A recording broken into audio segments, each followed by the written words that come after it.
Students, welcome to my channel. जैसे कि आप लोग पिछले लेक्चर में चैप्टर 6 पढ़े थे।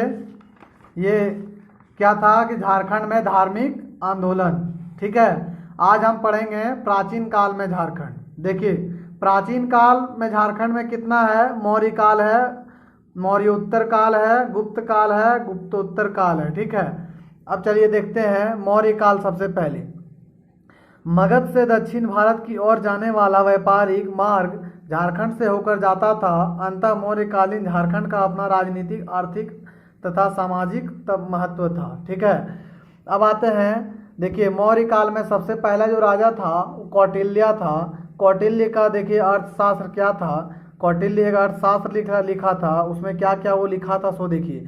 कौटिल्य के अर्थशास्त्र में इस क्षेत्र को कौटिल्य के अर्थशास्त्र में इस क्षेत्र को क्या बोला गया है? कुकुट देश नाम से इंगित किया गया, यानी कि नाम से पुकारा गया है। अब कौटिल्य के अनुसार कुकुट देश में गणतंत्रात्मक शासन प्रणाली स्थापित थी। ठीक है, फिर कौटिल्य के अर्थशास्त्र के अनुसार चंद्रगुप्त मौर्य ने आटविक नामक एक पदाधिकारी की नियुक्ति की थी। कौटिल्य के अर्थशास्त्र के अनुसार क्या लिखा हुआ था कि चंद्रगुप्त मौर्य ने जो है एक आटविक नामक एक पदाधिकारी था, जिसको क्या किया था? नियुक्ति किया था। जिसका उद्देश्य क्या था कि जनजातियों का नियंत्रण, मगध साम्राज्य हेतु इनका उपयोग तथा शत्रुओं से इनके गठबंधन को रोकना था। ठीक है, किसका था उद्देश्य? यह उद्देश्य था आटविक नामक एक पदाधिकारी का, जो चंद्रगुप्त मौर्य ने नियुक्ति किया था। क्या चीज में लिखा हुआ है? तो कौटिल्य के अर्थशास्त्र में। अब आते हैं इंद्र नामक नदियों की चर्चा करते हुए कौटिल्य ने लिखा है कि इंद्र नामक की नदियों में हीरे पाए जाते थे।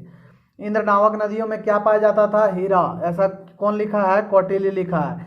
इंद्र नामक संभवतः इब्र और शंख नदियों का इलाका था। चंद्रगुप्त मौर्य के शासनकाल में सेना के प्रयोग हेतु झारखंड में हाथी मंगाया जाता था। एक ऐसा राजा यही थे चंद्रगुप्त मौर्य। इसी का शासनकाल में सेना का जो प्रयोग करने के लिए किसका उपयोग किया जाता था? हाथी का, और झारखंड से मंगाया जाता था। अब आते हैं अशोक जो राजा हैं उनके बारे में। देखिए, अशोक के 13वें शिलालेख में समीपवर्ती राज्यों की सूची मिलती है, जिसमें से एक आठवीं प्रदेश बघेलखंड से उड़ीसा के समुद्र तट तक विस्तृत भी था, और झारखंड क्षेत्र इस प्रदेश में शामिल था। अशोक का झारखंड की जनजातियों पर अप्रत्यक्ष नियंत्रण था। अशोक के पृथक कलिंग शिलालेख 2 में वर्णित है कि इस क्षेत्र की अभिजित जनजातियों को मेरे धर्म का आचरण करना चाहिए। देखिए, अशोक जो है एक कलिंग शिलालेख 2 में वर्णित किया है, लिखा है, बोला है कि इस क्षेत्र के जितना भी जनजातियों के लोग हैं वो मेरे धर्म में आचरण करना चाहिए, ताकि वे लोग को परलोक प्राप्त कर सके। ठीक है, अशोक ने झारखंड में बौद्ध धर्म की प्रचुर हेतु रक्षित नामक अधिकारी को भेजा था। प्रचार, अशोक जो है झारखंड में प्रचार करने के लिए कौन सा अधिकारी को भेजा था? रक्षित नामक अधिकारी को भेजा था। ठीक है, अब आते हैं आगे। देखिए, अब आते हैं मौर्योत्तर काल। मौर्योत्तर काल में विदेशी आक्रमणकारियों ने भारत में अपने अपने राज्य स्थापित किए। इसके अलावा भारत का विदेशों से व्यापारिक संबंध भी स्थापित हुआ, जिसके प्रभाव झारखंड में भी दिखाई देते हैं। सिंहभूम से रोमन साम्राज्य के सिक्के प्राप्त हुए हैं, जिससे झारखंड के वैदेशिक संबंधों की पुष्टि होती है। चाईबासा से इंडो सिथियन सिक्के प्राप्त हुए हैं। देखिए, याद रखिएगा, ये इंपॉर्टेंट क्वेश्चन है कि चाईबासा से कौन सा सिक्के प्राप्त हुए हैं? तो इंडो सिथियन। अब रांची से कुषाण कालीन सिक्के प्राप्त हुए हैं, जिससे यह ज्ञात होता है कि यह क्षेत्र कनिष्ठ के प्रभाव में था। अब आते हैं गुप्त काल। देखिए,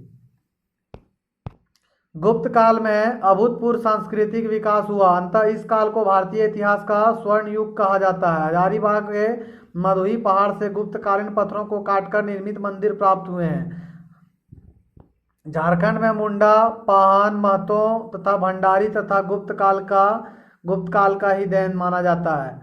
अब आते हैं, देखिए, समुद्रगुप्त। गुप्त काल का सबसे पहला राजा समुद्रगुप्त जो है, समुद्रगुप्त क्या करता था कि गुप्त वंश का सर्वाधिक महत्वपूर्ण शासक समुद्रगुप्त ही था। ठीक है, इसे भारत का नेपोलियन कहा जाता है। देखिए ये याद रखिएगा, this is very very important question.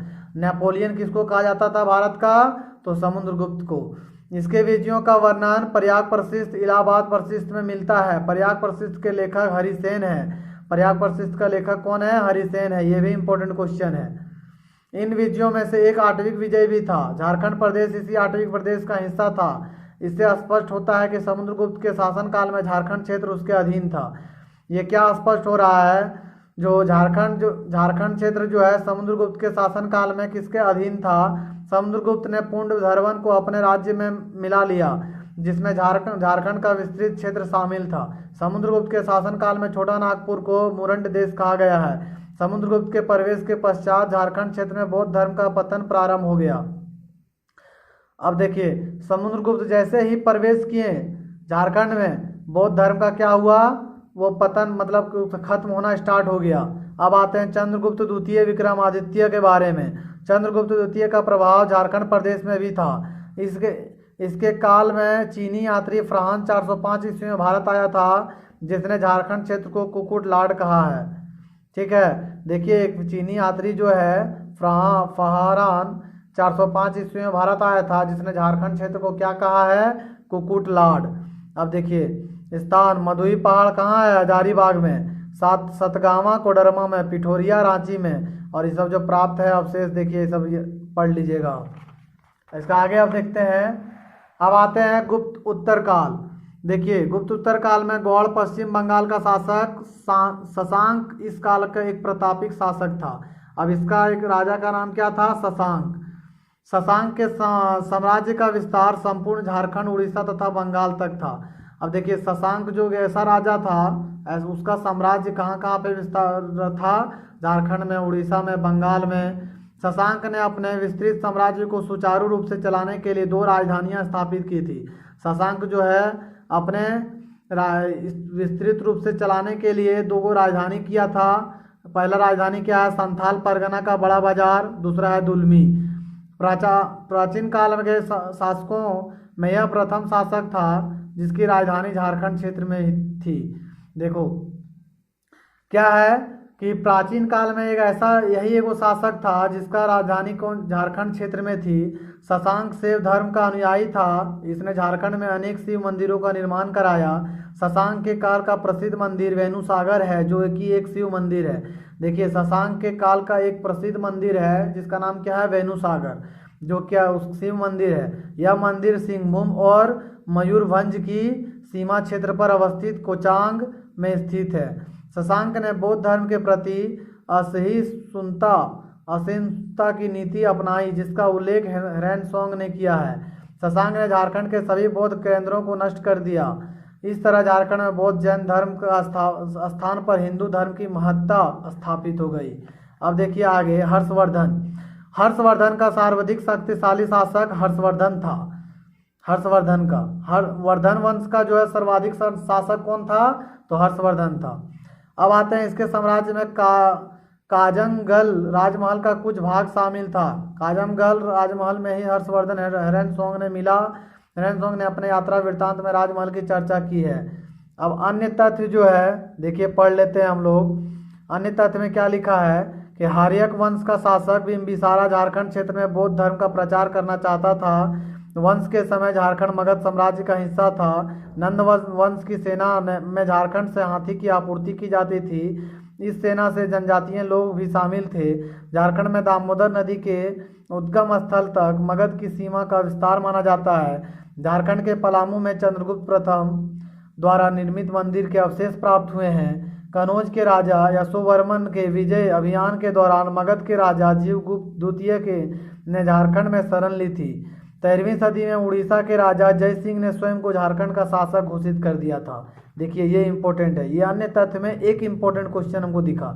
13वीं सदी में जो है उड़ीसा का राजा जो था जय सिंह, उस स्वयं को झारखंड का शासक घोषित कर दिया था। पूछ देगा कि 13वीं सदी में झारखंड का शासक कौन था, तो याद रखना होगा जय सिंह। और वो क्या किया था? स्वयं जो है अपना घोषित कर दिया था कि हम राजा बन गए, शासक। ठीक है, ये था हमारा चैप्टर 7।